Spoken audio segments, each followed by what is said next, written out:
conversation, of course, and then later on we're going to know what peer education is all about, and some of the organizations which are out there, and also spreading the words and what is it all about. That is the main thing, because I presume a lot of people don't really know what peer education is all about, as well as a peer instructor and all of that. But our conversation for today is sex for grades. And this is something that normally happens in high schools, universities, as well as college. I feel like that's where the high number of such cases are recorded of sexual harassment. The lecturers as well as the students. So William, you are my co-host, and what do you think about just when someone says sexual harassment or anything to do with sex for grades? Yeah, thank you, Gordon. Good afternoon, listeners.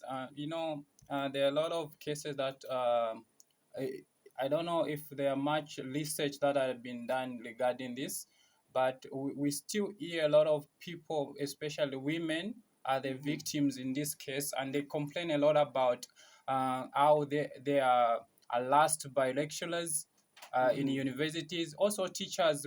We've had cases whereby maybe a teacher in secondary schools sleeping with young girls, and it has resulted in a lot of cases where teen pregnancy has been involved. Yeah. So today's topic is very wonderful, and I'm very glad to have our guest from Peer Education Education Zambia. Zambia. So when it comes to sex education, there are a lot of sides and a lot of stories, unfortunately. But the main thing that people always focus on, and the main thing that comes out, is the damage that is made. Whether a lecturer stands on himself, even herself, because I presume even boys or young boys have been apparently abused, but mainly it is the women and the ladies. So there's been a lot of cases, and you find that sometimes, mainly who have a damage, fresh, I would say freshmen, like the ones, the Yeah, the first year freshmen, students. Imagine this: a girl is 19 years old, because there are a lot of girls out there who are 19 years old. That's their first year in and they are college, not even university. familiar with the university. Definitely, what they imagined in their head is something else compared to what they found. You That's the know, reality of university, Gordon. The environment of university, we can say for those who are not yet there, it's a fantasy. They yeah. expect a lot from what they've heard, from what they've seen, but what they really found at the university is different. That's why a lot of girls, they are being pressured for to go for these cases of sex for grades. And one aspect that we always forget about this topic, Gordon, is that we always go for the victim, and what that victim is the students. But we don't understand the pressure of also lecturers. There are also students who pressure lecturers for grades, and Hmm. it's quite sensitive, because we received less complaints from the lecturers, you know. Yeah, and I feel like as a lecturer, it's your responsibility. You're dealing with someone who is learning and someone who is vulnerable. Imagine this: you are a lecturer, you have money, you have a house, you have a car, and this person, you're offering them a And you're ride. on salary. Yeah, that means if they accept, that means they're vulnerable. They have no money, they have nowhere to go, and as a result for that, you find that sometimes someone is forced to be pushed in a situation where they sleep with someone, and then they get good grades. Imagine. Yeah, and that what does, we shouldn't just look at it as passing, Yeah. but what about your career and what you're going to do from it?